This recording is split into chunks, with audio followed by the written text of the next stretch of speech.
Энергия тазарту сеансында адамдар әртүрлі ғой. Адамдардың жаратылысы әртүрлі, ойлау қабілеті әртүрлі, деңгейі әртүрлі, миссиясы әртүрлі, өмір сүру салты әртүрлі. Әр адамға шығатын ақпарат та әртүрлі. Мысалы, Дамирге айтқан ақпаратты мен басқа адамға айта алмаймын. Өйткені сол адамның энергетикалық кеңістігінде сол адамға ғана қатысты ақпарат болады. Оның өткен өмірі, оның ата-бабаларының тағдыры, қиын тағдырлар болса, басқа адамдармен жасаған бір қиын әрекеттері болса, адам қаншалықты жаратылыстан ажырап кетті, қаншалықты өзін таппай жүр, қаншалықты адасып жүр, иә.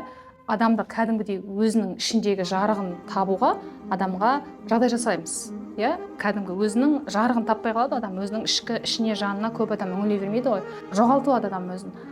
Кедергілердің барлығын энергетикалық деңгейде алып тастаған кезде адам уже өзін түсіне бастайды да, кәдімгідей қарайды, мә, дала деген қандай әдемі, соны көрмегенмін ғой дейді. Түрім қандай әдемі, мен көрмегенмін ғой дейді. Сондай көзі ашылады, жүрек көзі оянады да, сол кезде адам уже өзін таба бастайды.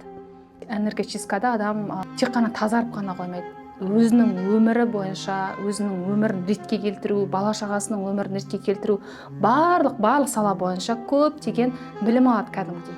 Біз оны неге білім деп айтамыз? Өйткені әрбір адамға айтылатын сөз, ақпарат, оның барлығы сол өз кеңістігінен шығады. Біз оны одан құрастырып айтпаймыз. Энергия тазарту сеансында біз ешқандай да аппарат қолданбаймыз. Біз кәдімгідей өзіміздің көретін, сезетін қабілетімізді дамытқанбыз, оқығанбыз. Сол бойынша жұқа әлемге өту өзінің тәсілі бар, ережесі бар. Сол бойынша адамның жұқа денесіне, кеңістігіне өту арқылы адам туралы барлық ақпараттарды оқимыз, сканерлейміз. Тіпті адамның физикалық денесінде барлығын УЗИ сияқты сканерлеп айтып береміз.